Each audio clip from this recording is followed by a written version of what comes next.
This is going to be a little bit of a condensed version. I want y'all to retain as much knowledge and information as this man has to offer today. So what we're going to do, he's going to talk a little bit, I'm going to talk a little bit. Some of the team members here will probably speak a little bit. This is Keith. He's Keith Griffin. He's the director of culinary on a regional level with us. We've got Kelsey. She's going to be photography today, so make sure everybody smiles. If she looks at you, please do us a favor, smile. Even if you're not having fun, let's enjoy this moment together. We'll make beautiful pictures together, I promise. Leslie, she's our sustainability manager, and then in the back right there is our director of operations, Tisha Davison. So I do want to recognize one person in the back, Jacob. He is so vital and critical to the importance of what we do at Harvest Table and focusing with farm as far as Lloyd Farm and what we do. They come up with really amazing ideas. They shoot us some stuff that is challenging as far as produce, ingredients. We just got Jerusalem artichokes the other week. We use those, we turn them into chips. They do a sweet potato project. They do a pepper development, which is really amazing. So if you've ever been a part of that or experienced that, they grew about 27 different varieties of peppers last year. We came out to the farm and we did like a pepper cutting. And so we went from the low Scoville levels up to the high ones. There was only a couple of them that actually made it the whole way. But the cool thing about that is, so our partnership with the farm, we harvested about 115 pounds of peppers this past year. We've been saving them, we took the stems off, we've been vacuum packing them. Different varieties, most of them were chocolate scorpions. There was some ghost peppers in there, some Tobagos, but we just dropped off last week that first load of peppers. So we're actually gonna have our own Elon bottle packaged hot sauce coming to campus, which is, it's actually huge. And that's been a project and a goal of this campus for years. Yeah. And so that's just one thing we're gonna kick off and talk about.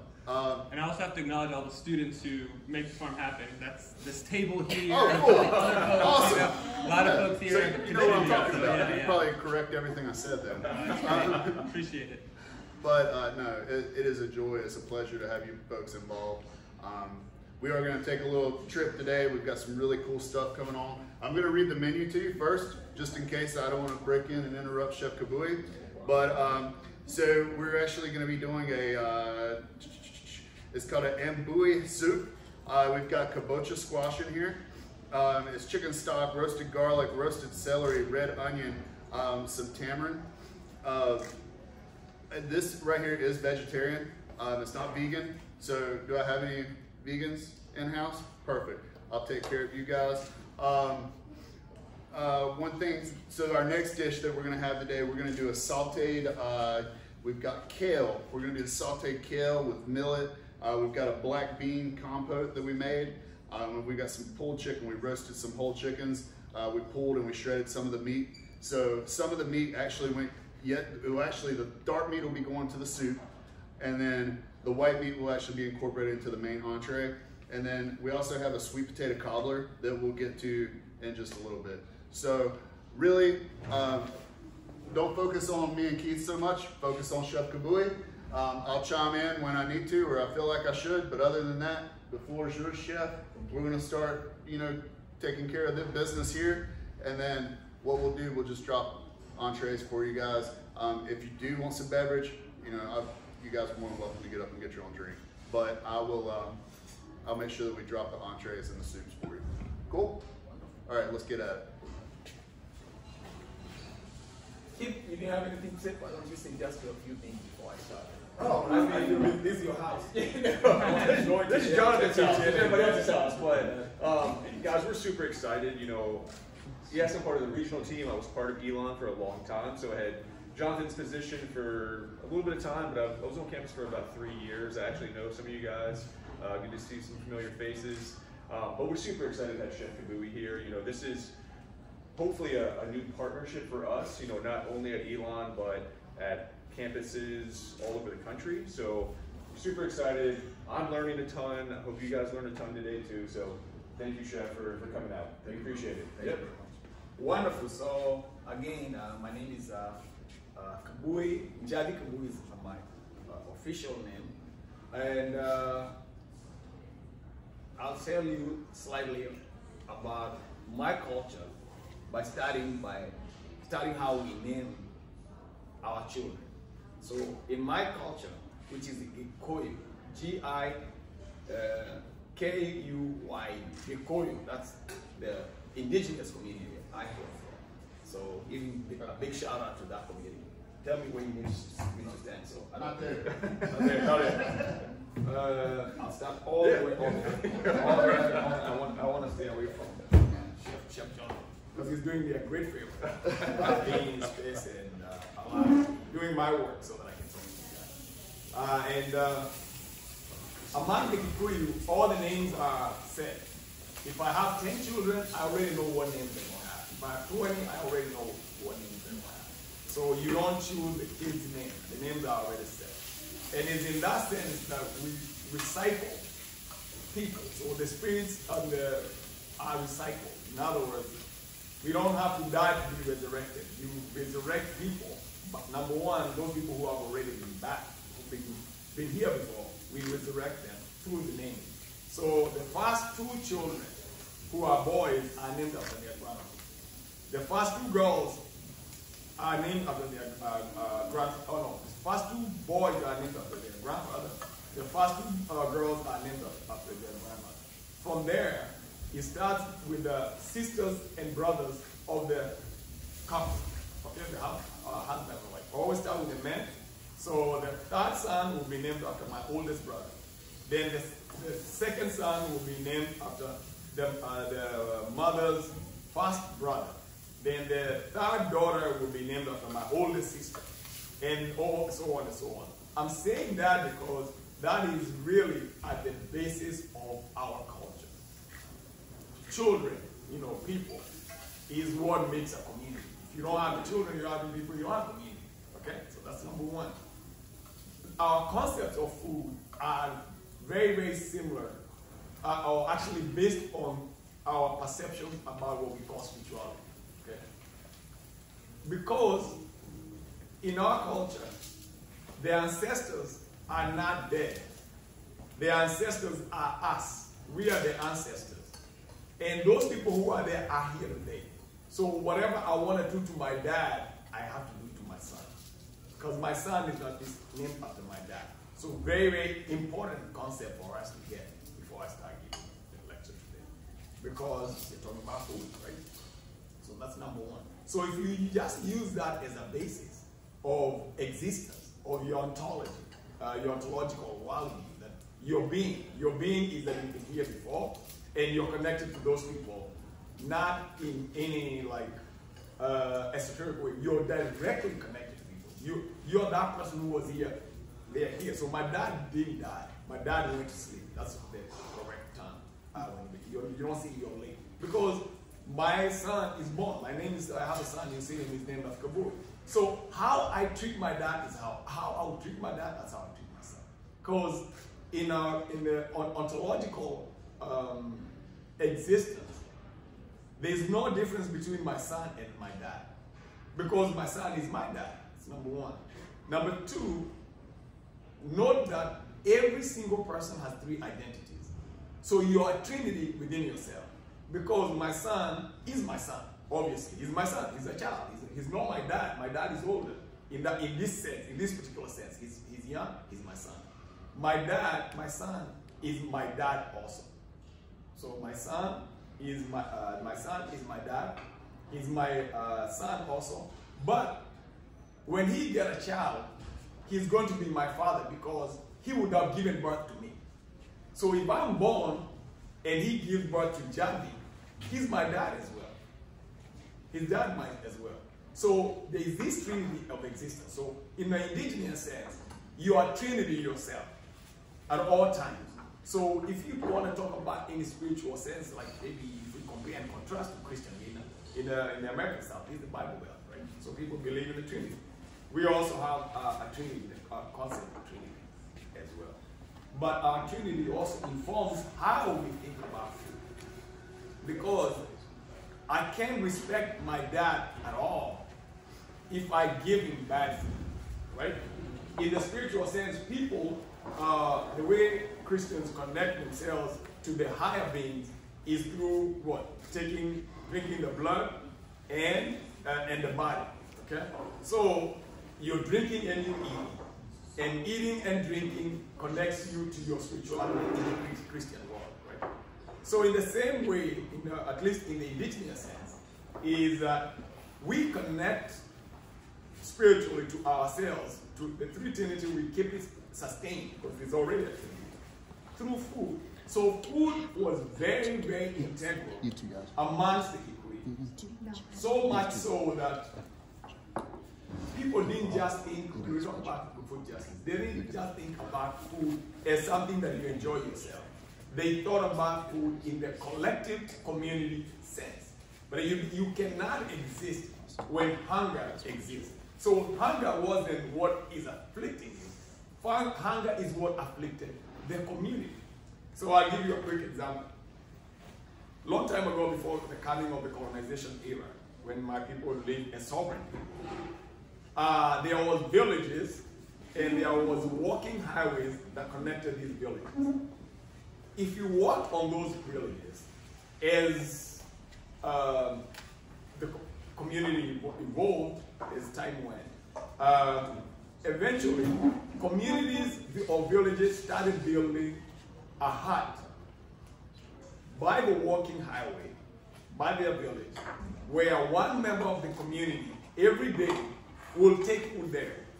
And it's not a restaurant. This is what I call the spiritual restaurant. Because the spiritual restaurant is a restaurant where you didn't pay. Right? So they'll put food there so that the people who are walking by could walk inside that hut, by the walking highway, get food and keep going. So these people are thinking about food even though it's not food that we're preparing for people they didn't know. Number one. Number two, is food they were not preparing for any economic or monetary benefit. So they prepare this food for people who they didn't know and people who are not going to give anything in return. So think about what kind of society that would create, where food is readily available to everybody. If you're just traveling, you don't have to carry food with you. Food is right anywhere you stop by, as long as there are people, then you know there's food. And the one way of knowing that there was distress in the community is you walk by this hut and there was no food. That was a clear sign. That's like the 911. There's problems here. If there's no food here, then there's problems. Or that's also another way of knowing people's credit. In America, we have credit history. We look at your credit. If you don't pay your bills on time, if you borrow money and you overborrow, then it shows you in your credit, right? In the indigenous sense, you could tell that that particular village is not very hospitable. Why? Because they only put a very little amount of food, or they don't put food at all, or the food is not high quality, or maybe they put yesterday's food, they brought it back again, or it might be stale, or whatever. So looking at food can tell you a lot about the nature of people, right? So I want to start there. So hopefully that gives you a little bit of an understanding about where I'm coming from and what food sovereignty looks like and food literacy looks like, right? That's number one. Number two, I wanted to mention to you that we are all educated. We're in the institution of Highland. We know that time is divided. There are various ways of dividing time. If I say BCE or BC or AD, you know what we mean, right? I don't want to see anybody else. I'm going to make sure we're on the same line. But that is a more Western way of dividing time. Okay? So as an indigenous person who's also educated in the Western world, I'm taking some of my own culture and intellectualizing or reinterpreting it now given the new skills that I've acquired by studying in the West. So one of the things that I found worthy of doing is also contributing or adding the indigenous division of time. So if I was to divide time and space, which is what colonization and enslavement means, to enslave someone is to control their time and space, okay? So if you're going to be free, you have to free your time, okay? You have to free your time. So I, as an indigenous person, had to free my time. So the way I freed my time is to divide time using my own indigenous knowledge. And in my case, I thought the most sensible way, having studied my culture, I should have mentioned, my dad was very, very deeply rooted in the indigenous knowledge. His history could go back 200 plus years. So, and when I graduated, I invited my dad, almost as a premonition of what I would be doing. I invited my dad to the US and he spent 7 weeks with me, and I spent 2 months after that with him in Kenya. But when my dad was in the US, that's the most amount of time I'd spent with my father. You know, because he didn't have any work, he didn't have other people who were calling him, wait, or take me here, let's go to the bank. It was just me, 24/7. You know, we slept in the same room. There was other room in the house, but we slept like college students. I always say I took my dad for 7-week college training. Because we would sleep in the same bed, in the same room, in small beds like you have in dormitories. And he will talk to me until either I go to sleep and he'll be quiet and go to sleep, or I go to sleep, or he goes to sleep and I go to sleep. So that was a very, very special time to me because I had a chance to talk to my father a lot. So I was fairly well conversant with indigenous way as well as being educated. So what happened is that I decided that the best way, using the knowledge that I acquired in both worlds, is to divide time using food, right? And that's why I started telling you the story about food in my culture. So I divided time in this sense, that in every time in history, for any particular group, anyway, I know, of all the groups I studied, or even conceptually, the food culture of that group either goes upwards or downwards. There's no two ways about it. It's very difficult for food to stay constant, like time. You can't stay the same age you are for any particular, even for 1 second. Every second that goes by, you're 1 second older than you were. So time is always a continuum. Same thing with food culture follows time. It moves. So I divided time in what I call, or summarize as DA and AD. A stands for ascendance. It stands for a time when any particular culture, the full trend of that culture is ascending. D is descending, okay? And I know some of you are creating, so if DA is descending, you're moving from descending to ascending. So that's a culture that's going up in terms of food. So I think what Keith mentioned to me, to you, maybe that was to you when before you started the lecture, is that he told me that he's very excited about all the things that are happening in terms of sourcing local food, sourcing organic food, and all that kind of stuff. So think about it. That food, I don't need to tell you, it's ingredients, right? So that is going up, because when I went to college, they definitely didn't have anything. I didn't know any of the farmers anywhere. I didn't even know what they were growing, you know, other than tobacco and the cotton that I would see when I was driving to college, to class. But now you guys are able to learn all this stuff, right? And be able to experience this stuff. So I can say, or I can use that as an example, that in that context, the food culture of this particular region is ascending, or this particular community, on a micro level, is ascending. Well, so that's one way. But if you are moving from high quality food, high vibration, high literacy level, to low literacy level, then the food is descending. If we look at the macro level of food in the US and the globe, you might agree with me that the food culture of the world is descending. How can I make such a case? One particular way we can analyze that is to use a very simple measurement of what they call the rate of chronic illness. Chronic illness is very, very closely tied to the quality of food that we consume, the rate of lifestyle illnesses. So if we can take those two measurements, which are really one same measurement, then we can be able to tell that if the rate of chronic illness in any particular community, if it's going down, then that means that their quality of food and their environment is possibly going down.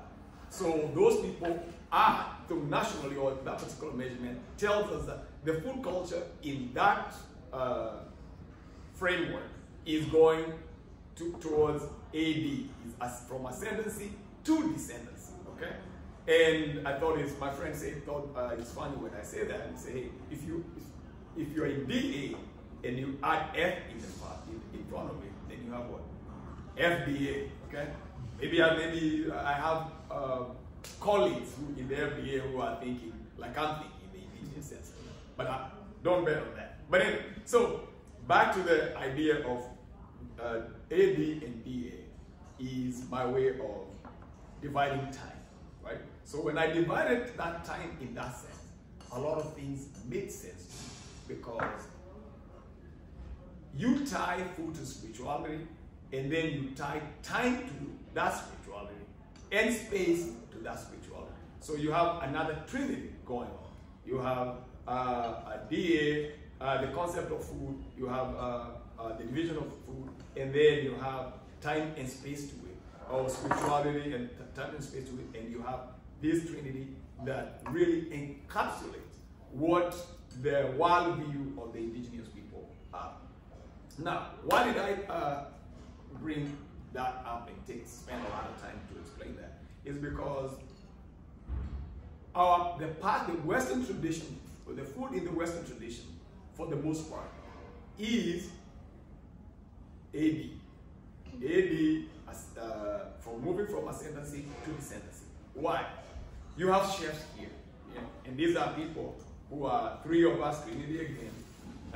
We should be here and apologize first before we do anything else. You know, we should apologize for having been in a profession that has contributed significantly in advancing the AD food system, because chefs are the ones who prepare the food.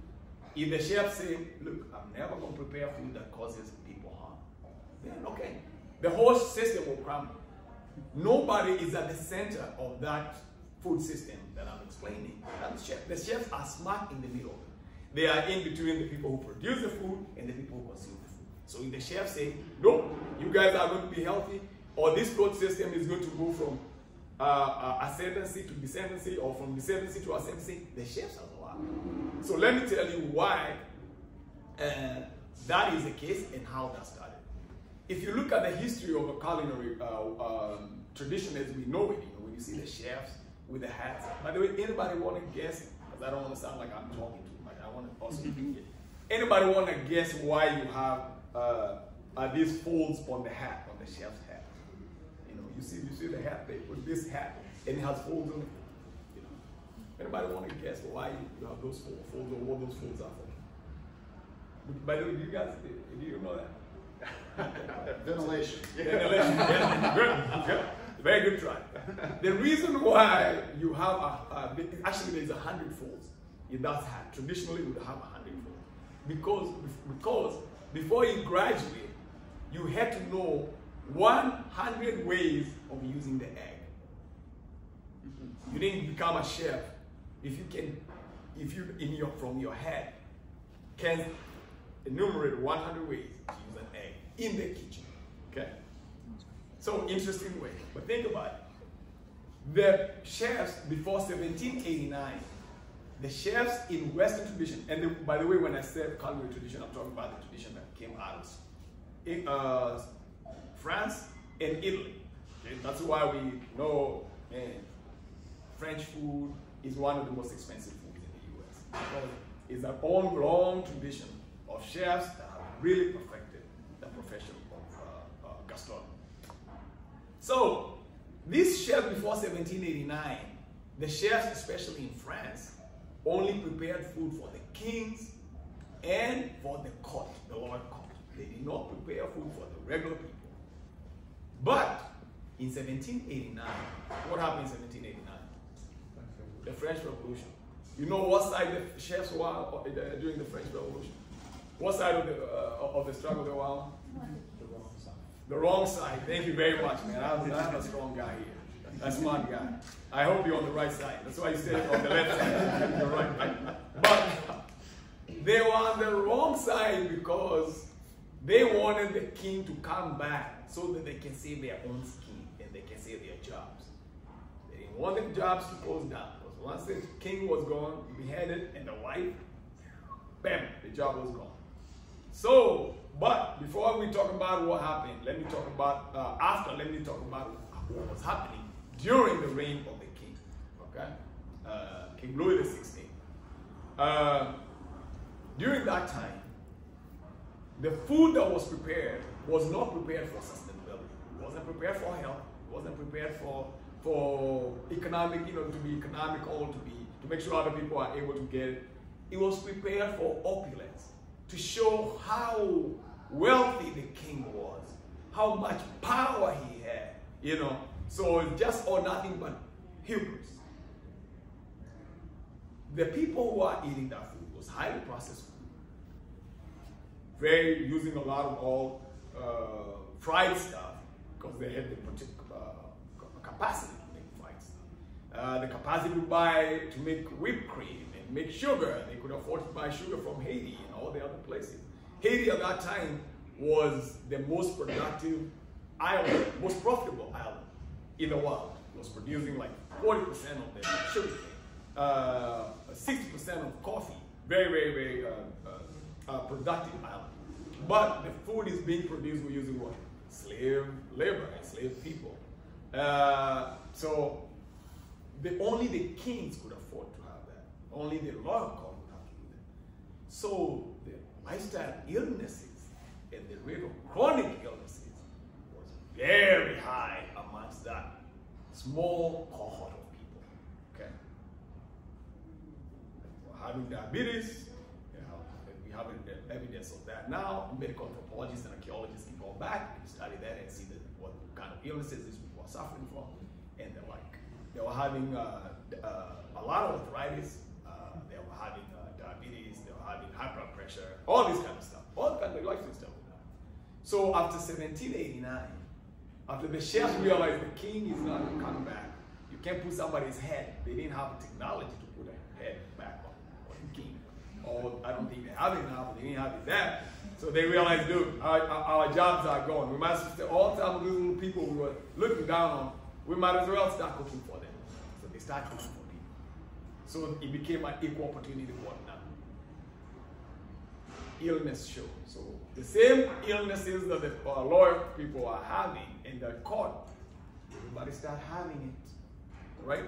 The same rates of chronic illnesses that was only the purview of those wealthy became everybody's problem now, okay?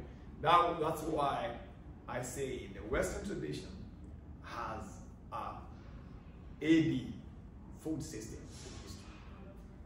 I often talk about the Odyssey. The Odyssey, in fact, that's part of my main theme here, because it's a journey. I'm talking about my journey from an indigenous community to live in the South.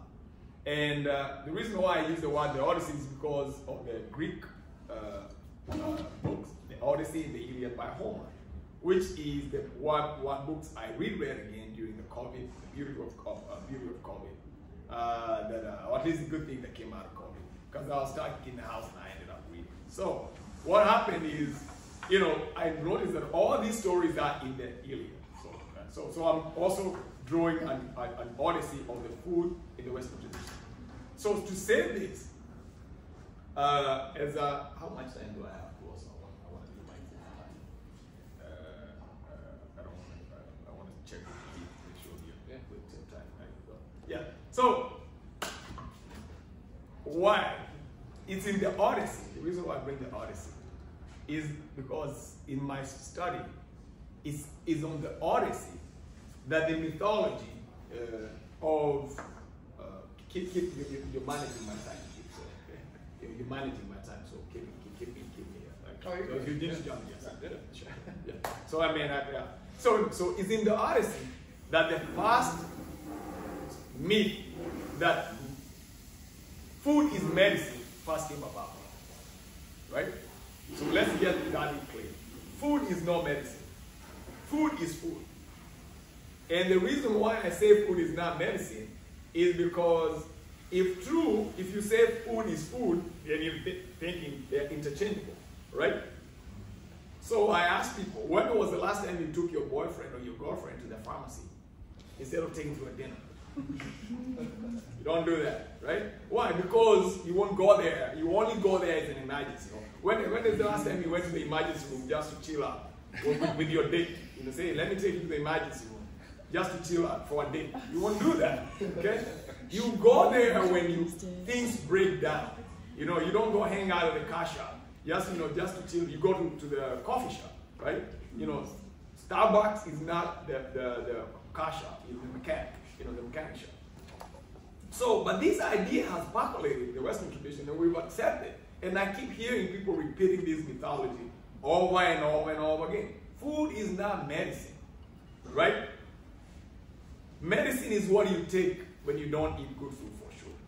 You end up taking medicine as food. So I think it's a trick that people are being primed in their head, that you start associating food with medicine, so that when people start feeding you medicine instead of food, you say, oh, food is medicine, it's fine, I can take medicine. Oh, good, when do I take medicine? At breakfast, take this medicine in the morning, take this medicine for lunch, take this medicine for dinner. So the same way we eat, somebody says the same way we take medicine, right? So, but I want to tell you about the Odyssey because there's a very powerful story in the Odyssey of where medicine, food was used as medicine and as food. And it's because it's the story of Odysseus. Odysseus did not want to go to war. Achilles did not want to go to war. And Achilles was angry because of a disagreement between him and the king in the war of the Greeks. So he said, I'm not going to fight. But when his best friend, Patroclus, was killed, he decided to go to war. But Odysseus told him, before you go to war, why don't you eat food? He said, I'm not going to eat food. Who cares about food, right? And the Iliad starts with there's a word they use for it. The wrath, somebody who is angry. The wrath of Achilles. That's how the Iliad starts. The wrath of Achilles, somebody who is very angry, right? So, Achilles tells Odysseus, I don't want to eat. But the only thing, I'm going to fight the Trojans. But the only concern that I have is I don't want the body of my best friend, Patroclus, to rot before I come back. So Odysseus said, why don't you pray to the gods and give the sacrifice, and they can help with that. So when he did, the gods told him, we are going to allow you to go and fight the Trojans. And we promise you the body will be fresh, as though it just died 2 minutes ago, even if you fight for 100 years. Okay? So the gods instructed Achilles to use their food, which is called ambrosia. So he wrapped ambrosia on the body of Patroclus. Somebody was dead, and the body would not wrap. But instead of eating, he also wrapped ambrosia on his lips. So he lost the hunger. So look, so food was what? Both food and medicine of the gods. That's the first place I found in history where food was used as food and medicine. So I extrapolate that that's the first time we have food and medicine, right? So now we have food being used in medicine in Western tradition by somebody who had a lot of wrath. So we talk about the wrath of Achilles as a cultural tradition that we borrowed from. So we are people who are of wrath. The Western tradition is we're marked by war and fighting, just like the Trojans and the Greeks, right? And then we talk about their food also, which, by the way, if you look at the way the chef tradition is designed, is very militaristic. The chef is the commander-in-chief, and what he says goes. Right. Now, so one, easy. Keep an eye on it. So, yeah. So here we are. Now, since that's the past, the future has to be different. If we agree that we need to have and DA food system. And put FDA, we need to have food moving from descendancy to ascendancy, FDA. Then we need to come up with a new way of relating with each other. So we need to think about things that we've done in the past that we can't really do anything about because we can go in the past. And that's why I call my future food futuristic. That I want us to commit to a type of odyssey that, unlike Achilles, is not based on wrath, is not based on anger, is not based on preserving the dead. You know, that's very, very symbolic. You know, we're keeping the dead history, which is history is something that's already past, but we are preserving it, and it's staying as though it still died today. Okay, so we are crushed by the old history of the South, our bad racial relationships, our bad relationship with food, our food system that's based on AD instead of DA. So we are already trapped in our own history in the South. So that's why I'm proposing that we move towards the FDA by working together, by creating more sustainable relationship with each other. Right? For example, working on a collaboration that we're calling the transatlantic, instead of the slave trade, food collaborative between Elon, between the South, and my country, and especially my community, Kenya, which was very, very devastated. We couldn't pull out the photos. I want to show you some of the photos. And the first photo I was going to show you is a photo of my dad when he was in the British Gulag. I might just put it on my computer and show you at least that particular one. In the British Gulag. And my dad had a restaurant which was based on the DA food system. And how I say he was based on the DA food system is because although he was wealthy in those days, he was able to own a restaurant in the capital city of Kenya. Then he did not think only about his own wealth and his own well-being. He used his resources to support the armed liberation struggle in my country. And in that struggle, one particular fateful day, one young man who had come from the forest to come and buy a gun was snitched upon. Somebody snitched on him. And he bought a gun. After he bought the gun, he was trailed by the British authorities. So he knew one of the places where he could get help was my dad's restaurant. So he came and walked into the restaurant and went straight in the kitchen and told the guy who was the head of the kitchen, hey, I'm being trailed by the British authorities. So that person told him, go put the gun and the bullet under that charcoal bag and take this basket. So I brought a basket, came here with a basket. Came here with a basket, right?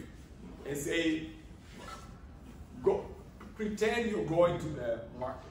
So he put on the sharp coat and he walked with the basket at the entrance and he crossed the British authorities at the entrance. He was able to fake it, he left. But the restaurant didn't survive. So they held up the place, they ransacked everything, they were able to get the bullets. And everybody else was captured and arrested and tried for treason. You know, to be Africans at that time, Afghans, was that's a treasonous act. But after that, my dad was captured and he ended up spending 6.5 years in British Gulag. But the reason why I have a picture of him is because he started organizing in the British Gulag for food protests, for like, what do you call it, a fast. They wanted to, a riot, food riot. Because the British were using food for political reasons. Because after the second, the war in 1945, the empire of the British started declining, started moving from ascendancy to descendancy. And they didn't have enough money for food, and they didn't want to release this to the people they had captured. So for that reason, my dad was able to tell very quickly that, you know, these people are using food for politics. So they say, if you don't feed us, you know, we can fight about ideas, but you can't fight about food. And that's why I started with the story, our ideas about food. You don't deny food to people. You don't deny food to people, simply because you disagree with them. So that's how the newspaper guy came in and took a picture of him. and we later found out someone who can give it, which was much later. So that's how we do. So that's my message, that if we are going to move forward, number one, we have to take responsibility. We have to take responsibility about our history. Just like I say in my culture, there is no ancestors that are gone. We're here. I would say the same thing. Thank you so much. Thank you so very much. Thank you. So yeah, so we have to take responsibility in that sense and create the kind of food world that we want, food system we want for the future. But it has to be based on justice. It has to be based on justice and responsibility. Okay. So I think that's the message I have for you today. I don't wanna keep just talking. I know I have a very intelligent group of people. So I wanted to fast deliver the message within 35 minutes, and I don't know whether I did it. I figured it out. But yes, 36 minutes. I'm off by 1 minute because keep getting my way. And John. But I wanted to open up the rest of the time to a discussion. You know, if you have any question, I'm very, very excited to be Elon. And I want to hear what issues that you might want us to talk about. Yes.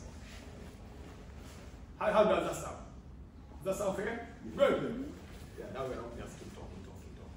Let's talk about other stuff or whatever else you want us to talk about. Any questions? Yes, sir. What did the French eat before, who were not royalty and eating what the chefs done? Oh, very good question. Yes, a very good question. So, let me just mention that. The Catholic Church was the most powerful institution during that time period we're talking about. 1400, 1500, 1600, where Columbus was coming to the US. And so the Catholic Church owned about 40 to 50% of all the land in Europe. That meant that most of the other land, or half of the land, was owned by loyal people. That's where the one landlord comes from, because you're the lord of the land. You own the land and you live in your right? So that means that there are very few lands that were owned by small-scale farmers. People who own small-scale farming were farming land that belongs to other people. Okay? So when food is used or is in the hands of other people, when land is in the hands of other people, that has a big influence on what kind of food you eat. Because somebody is earning, you're paying interest on your farming. Because in your farm, you got to pay part of the produce to somebody else. It's like sharecropping. You can be eating very well. So I want to start that. Those people are sharecroppers there. So some of the most famous things that people had is people had pork in France. People had barley. Barley was very popular in France. Root vegetables like celery root, potatoes, all those were very, very root vegetables. Pumpkins, those are very, very popular dishes in those regions in that particular time. As well, I should say, in the U.S., around the 1700s, it was a very, very poor diet. Very, very poor diet in the South. Matter of fact, if you're interested, I can tell you, you can read more about the pellagra pandemic. In the South, the 1880s, about 100 years later, the pellagra became a big epidemic in the South. And the pellagra has some, according to some researchers, some influence on the concept of redneck. When you hear somebody say it's a redneck, redneck has something to do with the pandemic of the pellagra. And if you don't know what pellagra is a disease that you suffer from when you eat a diet that is low on niacin. So if you don't have enough niacin in your diet, then you're more likely to suffer from pellagra. And what it does, right, if you think about the most common, like the stable diet in the South was called the 3 M's. Was the molasses for one end, meat for the other one, and mash, like cornmeal, right? So that's the most common food, except African Americans. African Americans, because they were enslaved, and they were considered as just like you would consider poultry or livestock. You know, it was a business. It was, for them, their purpose was just to produce money, to make money. So they could not, the enslaver could not spend a lot of money on food on his enslaved people. So people who are enslaved had to spend for themselves in terms of food. So they came out with ways of eating pork salad, growing collards, and stuff for themselves. So African Americans did not suffer from pellagra. Okay? So, but what does pellagra have to do with red meat? Because one of the things that happen when you don't have enough sun acid, if you go in the sun, you become extremely red. Not just like the usual sunburn. It becomes really, really, really bad. That's number one. Number two, pellagra causes people to be depressed, to be very rational, and to be also be very, very violent. Okay? So that some historians have claimed that because of pellagra, some of the overseers in the plantations were very, very mean because they were eating bad diet and they had pellagra. So very, very interesting concept. So I thought I might add one thing. Okay, go ahead. What kind of grain is this? All right, great. That's good. We can talk about food, man. So millet is my number one grain of choice. I promote millet everywhere I go. Why? Because one, millet is the longest domesticated grain in Africa. Millet is not the GMO. So you don't have to worry about even they don't want to write it. They haven't started, at least they haven't got to there yet. The man, thank you for coming. So, and it's very easy to grow. It's very, very versatile. It's very easy to digest. I haven't found anybody yet who is allergic to Oh, I love that stuff.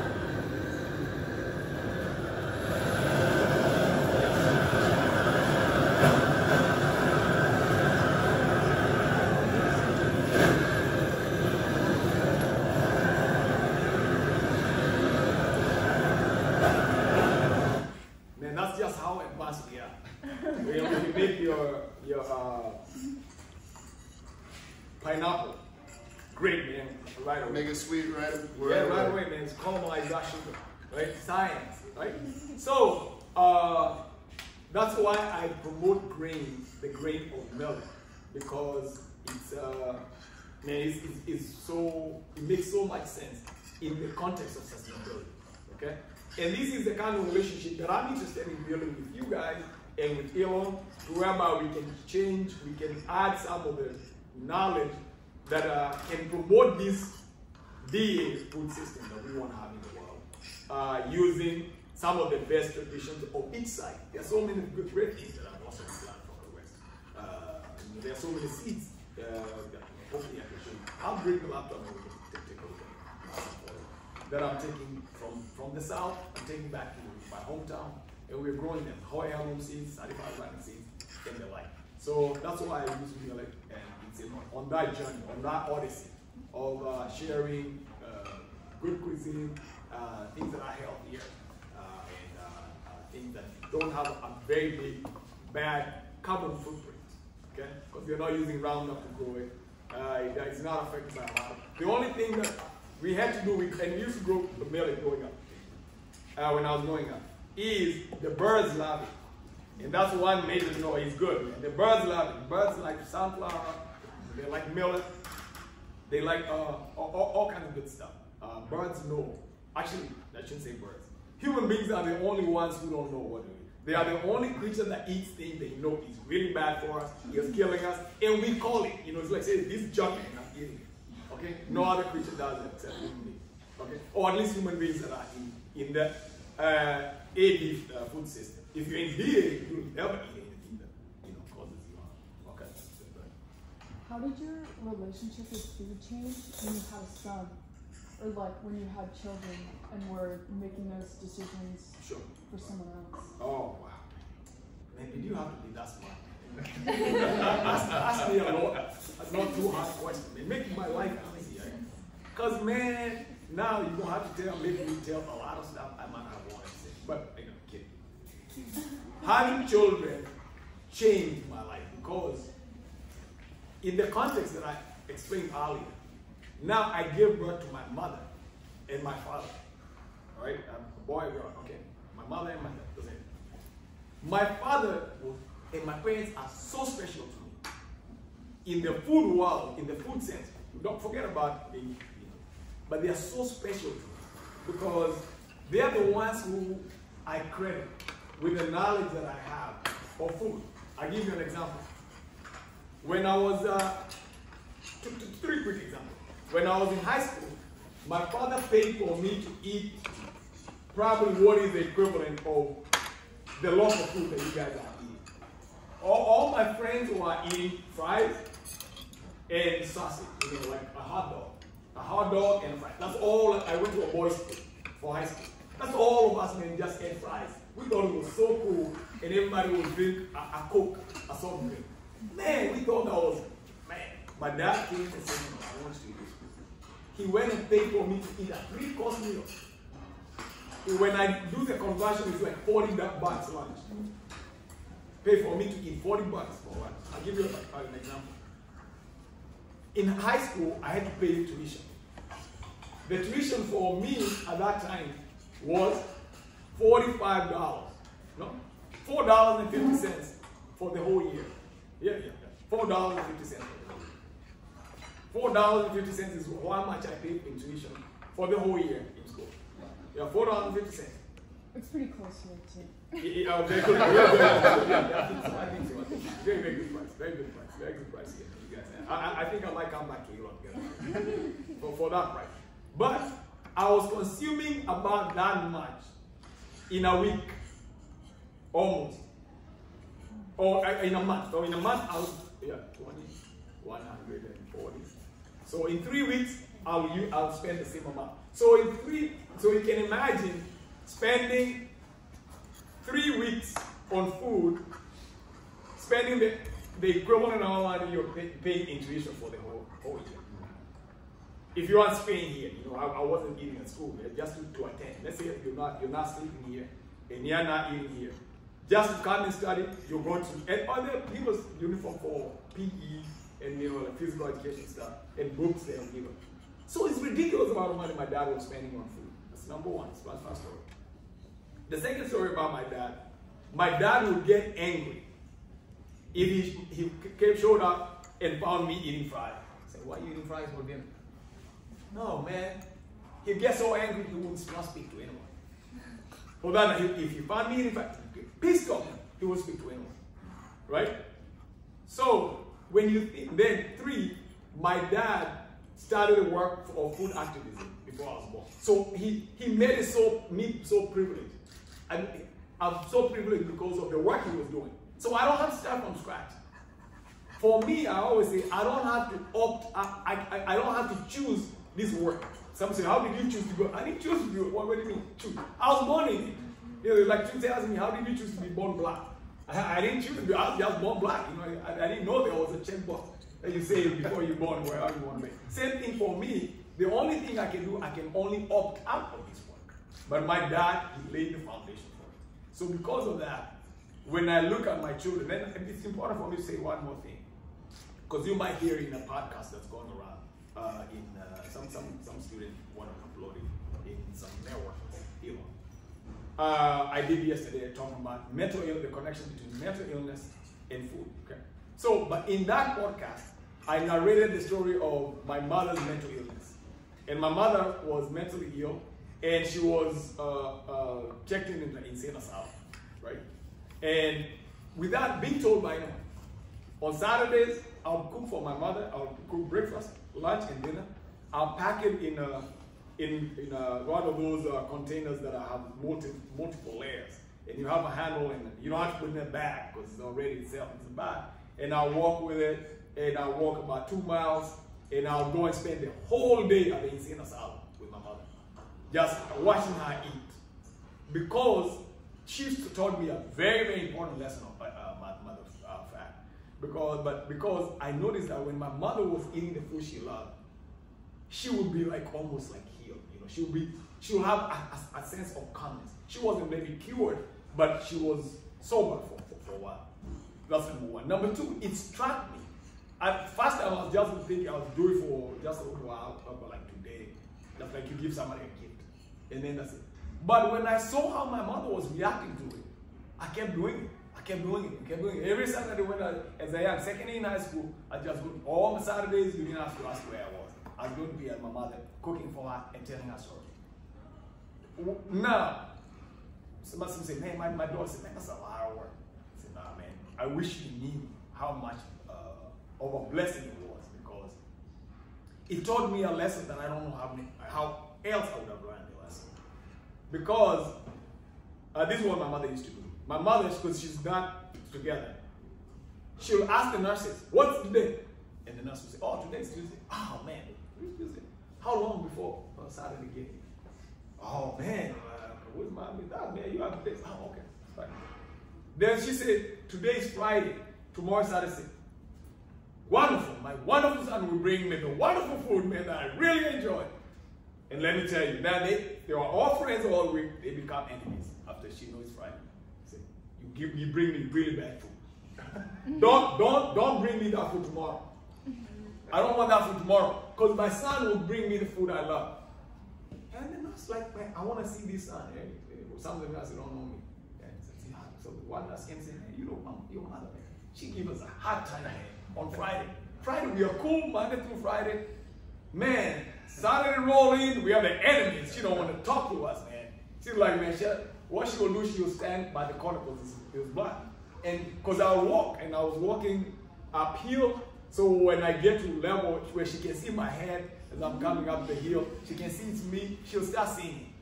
And I can hear her singing. She'll sing all the way from the time I'm visible to the time I get to the gate and enter.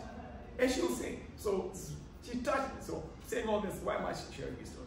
Because I realized that food has so much power that even when you don't have all your faculties together, the taste buds stay solid to a certain extent, or they are less damaged. Okay? So my mother knew that food, and she didn't want to eat any other food. That's the one thing I love. The second thing is that if a sick person, like my mother, knew what good food is, then we have to be mentally ill, more than mentally ill. Because if we're only mentally ill, then we'll still be eating good food. So if we get to the point where we're eating food that is so bad, and we don't care, then we must be worse off than my mother. It must be just not mentally ill. We must be worse than mentally ill. So for our people who are living with AD food, it gotta be an illness that's beyond or worse than mental illness. That somebody will eat good food that they know is bad for them, and they think they are normal. We can't be normal. This can't be normal. We can't normalize this. We can't normalize this. So that's what I learned from my mother, and that's why. That's what having children. So they don't know, and I never say this publicly. My whole life revolves around protecting my children from bad food. I have to pay my father back for the debt. Yeah. So I cannot let my son eat bad food. He doesn't know that. My daughter doesn't know that. But I pay any kind of money. I tell my children, I sell my car and walk you guys to school, or carry you on my shoulder on the back of my right, and because I have to drop my kids up to school. Why? Because I'm deeply indebted. A debt I can never repay. The only way I can do is protect the microbiome. If you know about microbiome, if we get time, we'll talk about microbiome. Because now we learn so much stuff about microbiome. And we know that, so in my book, microbiome is a form of inheritance. I inherited a clean microbiome from my parents. So how would I look like? To damage the microbiome so that I pass on a damaged microbiome to the rest of my progeny. It can happen. So I have to protect my children's microbiome by making sure I cook them good food for them. But that's a wonderful question. It got to be the number one question I've asked them. I hope it makes sense. Does it make sense, by the way? If that's true, and good food, bad food, quotations around that or whatever, then how should we eat? It's a broad question, but I'm thought by that. saying, like, for instance, we had a delicious cobbler. Sure. And stuff. So how ideally should we just cut out all sweets to be from bad to good, or like, what's the ideal solution? Solutions. That's what Afrofuturistic conscious cuisine tends to address. It's pieces that have been working for 30 years. What is the right way to eat, right? And that's why I go around speaking about this one, but also in a more practical way, I do offer a class that I'm very interested in offering to Elon students on the side. We can talk about with big people, that we can offer this class so that when you graduate from college, you're graduating with something else other than degree. Follow me on Instagram too so that we can connect with you. By the way, I should ask everybody to remove their phone and follow me on Instagram. That way, we are connected like that, right? So that's a quick question for you, that if we can organize a class, I'm very glad to offer the class. It's a virtual class, and you can take it however much of it you can be able to join you'll be better than what you had when you graduate. So that's something that you guys consider, or to pressure the right people, or if you're interested. Okay. And as well as from what I can tell, it seems like students are interested. They're interested in it. I'm very happy to offer the class.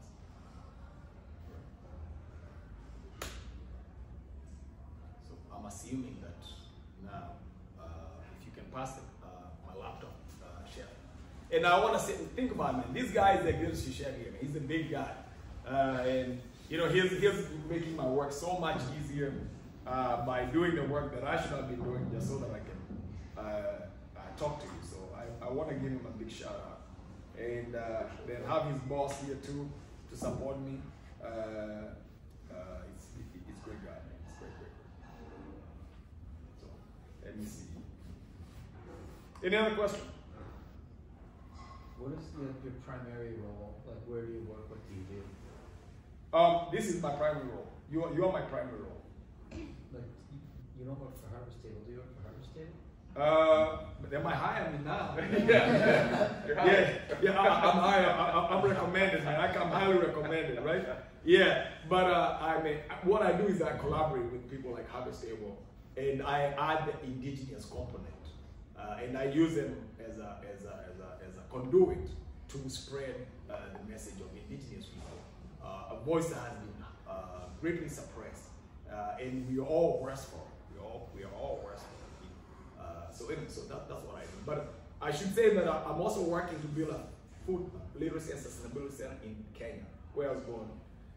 And the purpose of it, and we're also trying to build one here, by the way. I should throw that in, so that we can have this collaboration between the South and the South through the Transatlantic Food Collaborative. African Elon students from the South, chefs, people who write, artists can come and spend time in our space and eat only organic food. We only grow organic food, and the most eclectic collection of organic food that at least I'm aware of. Seeds from here, seeds from there, and so that's what I do most of the time. And if I'm not thinking and dreaming about food, I'm always reading about food or writing about food. Do you have any books? Yes, I have contributed chapters to books. I'm working on a book. I'm writing a book, I think, instead of my password.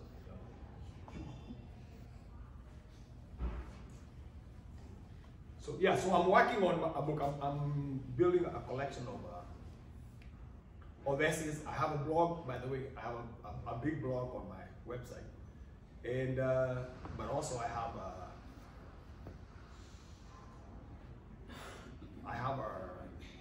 I'm working on a book. So my food, I should say, as an indigenous person, in indigenous sense, our cooking is not based on recipes, but it's based on food literacy. So that food. I was very impressed by Chef Jonathan, because I gave him recipe. You can just give him ingredients and he'll know how to prepare the ingredients. I mean, because these spices, you spice with this, you do this stuff. But you do it, and I have to tell. So that's what my principles are. So I'm building that. So this is a picture of that's a picture of my father on the right, on this side, at the British Columbia. So that's priceless. This picture has no price. It's like having a picture from the Revolutionary War, and you know that's your ancestor, very, very directly. So this is a guy I hang with until he passed, until 20 years, and later on when I'll go home, I spend time with him and all stuff. So that's very, very important. So yeah, so about saying that I like that photo. I put that photo on there. These are chambers, 1954 chambers stove, right? If you open, it looks like a Corvette, the engine of a Corvette, right? And this was at a dinner that I did in a talk that I did in Durham, in a house that was owned by African American family, but because of systemic racism and all that kind of stuff, they ended up losing the house a long time ago and stuff. So it was very eerie space to be in, the space that I know. And a friend of mine who is a white architect, very good guy, bought the house, and he wanted us to do something very, very special. So I went there and I gave a talk and stuff. But I like to write essays, and I never know what I write about. So I always talk to people. I might just see just something that I saw, like the way you were reading, and I will have an essay I write about. But I sat in like, man, this thing was red. It's hard, man. The metal is hard. It's beautiful, beautiful, man. Very expensive. And I'm standing on there, and everybody else, really, almost just everybody was white. And I'm thinking about the wonderful conversation we were having, the tremendous amount of love and respect I was getting, but I couldn't get the picture of my mind of the people who, first people, black people who live there, how they were living. And so I had to write this story. So this story, I knew I had to write about that experience. But somebody called me, when I was writing on the computer, somebody called me from Kenya, from the farm. And the whole idea left. I never, we felt really bad than that. Because, man, that's an essay I was writing. I had a hatch of it, man, but I completely forgot. So anyway, so I always keep that to share that story because, man, the experience in the South has been really, really marvelous for me, especially given the kind of history that we've had. So that's millet again and tamarind, which was things that I wanted to share this time.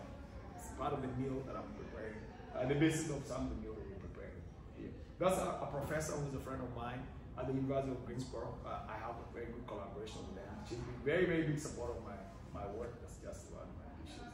That's in St. Croix, when we went to share this message in St. Croix, in the Virgin Islands. Very, very interesting because I later went to probably see another picture of this.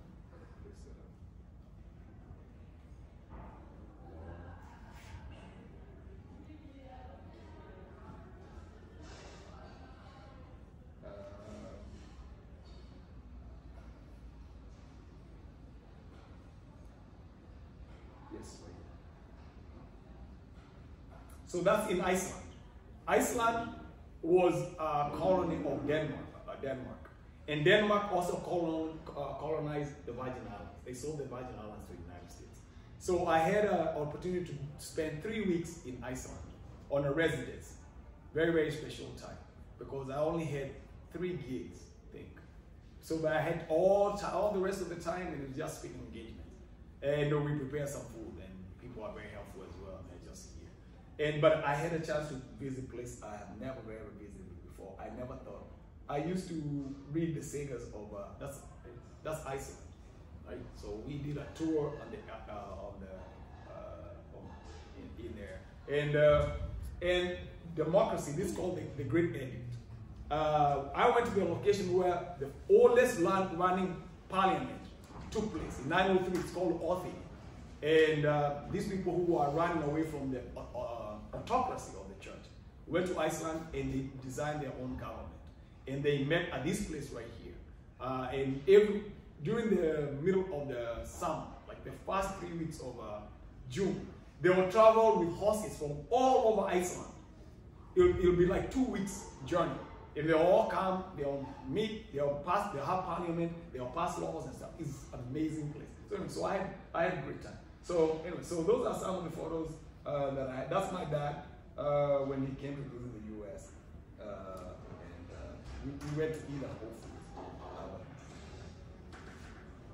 Technology.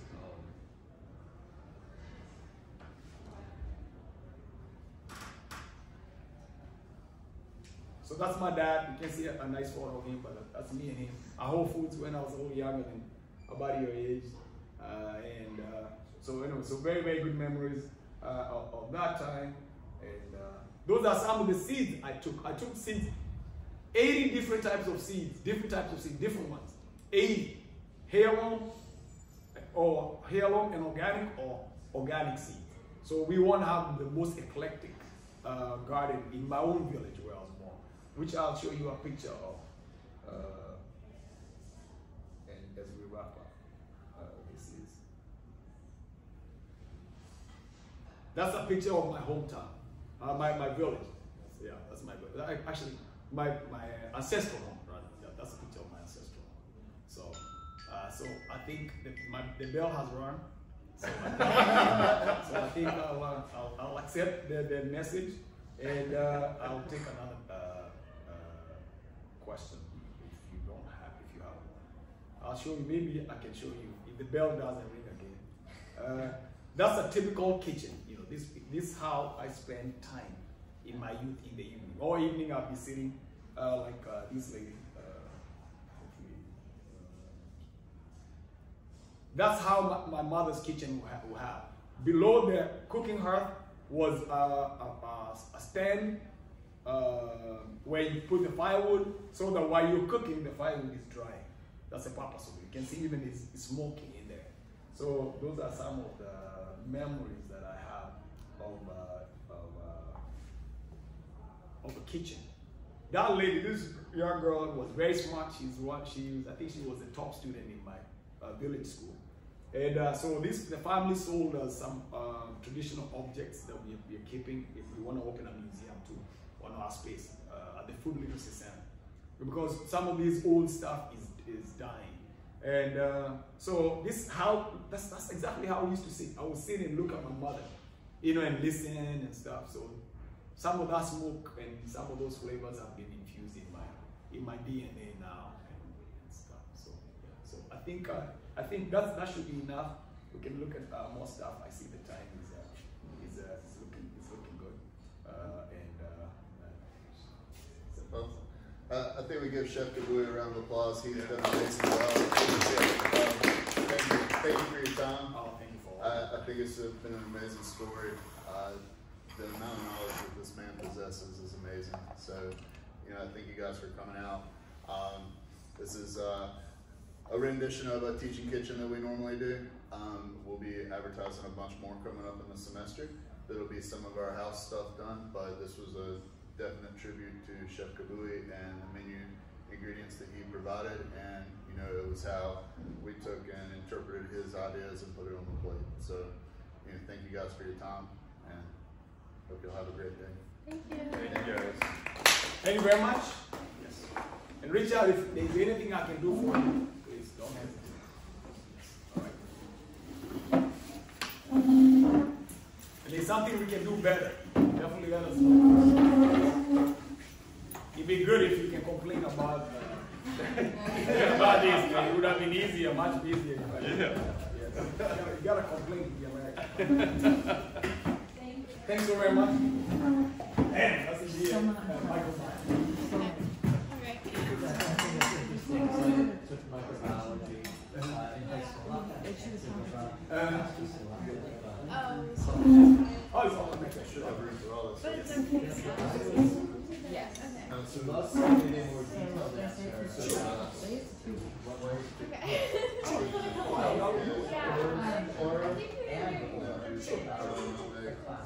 Something that aligns so well with the guys that Elon and Harvest. Sure, I think so.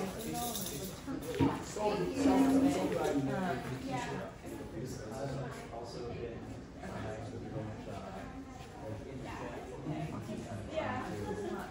I guess.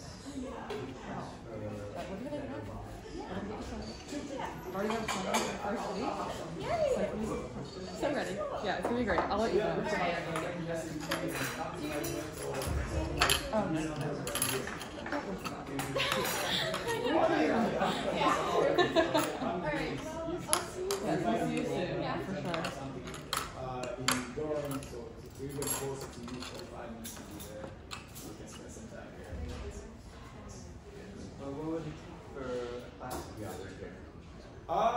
It's just I talk to some. If you talk to these two guys and Kelly, we can do a class. So maybe that an unofficial class. Yeah, it's an unofficial class. Or we can figure out there. Elon is so flexible, and they have the resources. Your harvest table program. They give you a harvest table. Jonathan, you hear that? What's that? Harvest table program. Let's do a class with Chef Kabui. Yeah, that's About what is healthy eating, that sort of thing. yeah. Yeah, we're actually Keith's trying to get him lined up with Chef Matt, and we can start putting some stuff together. A series. At least want to do like a recipe development or something. Sure. So. Also, if by any chance you think you might be interested or available at some time this semester, I'm taking global studies, foundations, and approaches, and having all sorts of speakers and different things. Like here you speak especially about food and ADGA. That just seems to fit in so well, so I can talk to my teacher if she says any of those things. Sure.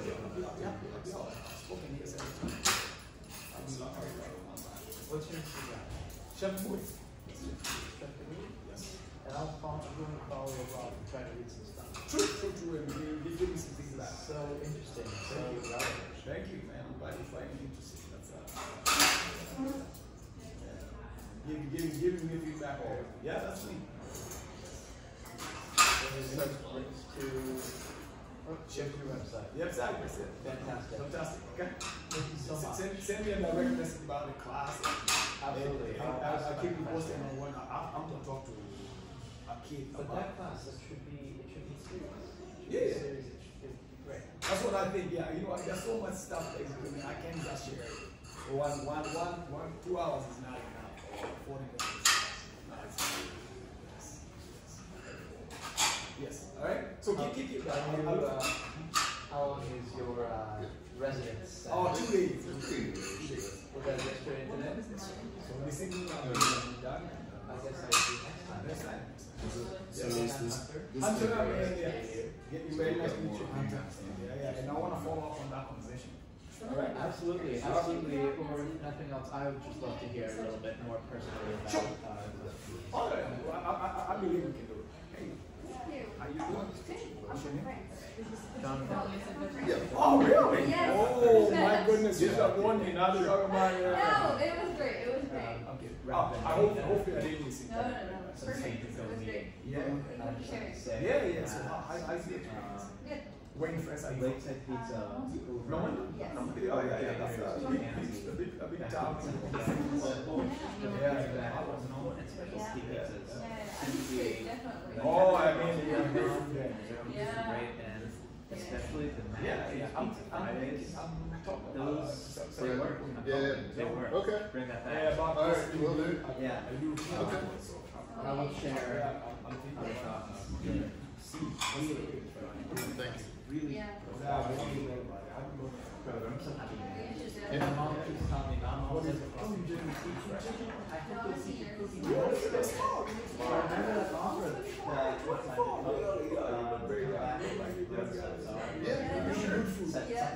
Absolutely, man. You have a great day, buddy. I'll talk to you after the meeting. So maybe we can find time. For sure. All right, man. I know. Yeah. Yeah, bud. You don't need to follow me on Instagram. Yeah, I just did. That's Oh, just good. it. And then now we can go on to class. I'll let you. Yeah, let me know if you become a friend. Yeah, you know what? See if you come enjoy. Yes, of course, definitely. I always one student. If you go to my blog, you see I wrote about it. I met one student, and because of that, we're still connected. And when they went to graduate school, so on, they say, hey man, there's a beautiful program. Why don't you just do it? Oh yeah, we want it. And then I'm there, and I always enjoy just staying up there with some of these people. Because you guys have been a lot of you are. Yeah, no, I'm looking at masters and grants, so I'll I'm gonna try and do, depending on what That's the beauty of technology. So many Yeah, things it's we can do I now. might try and do like And golden milk. you never know what can be. Yes. A bunch of that. What you never know. Okay. I've been super surprised. Yeah. Yeah, ever surprised. What is possible? What you can do. Yeah. Oh, a long time, 32 years. But then he's 12 years before. Decent stuff every once. 20 years before you were born. Or 10 years before you were born. That's fantastic. Yeah. But I always go back. Reconnect all.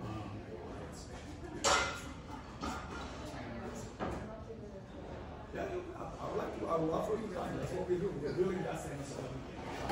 This is good energy. So you come, every time you come, you teach people. Or you contribute to something. Alright, so the next And we're hopefully you will learn something. we'll leave. You can leave them here because I got this next teaching kitchen coming up today. So thanks for very much. Yeah. You want me to wipe it down, okay? Yeah. Wish you well. If you don't mind, that would be great. We're connecting. Yep. Thank Thank you. you. Have a good day. You too, thank you.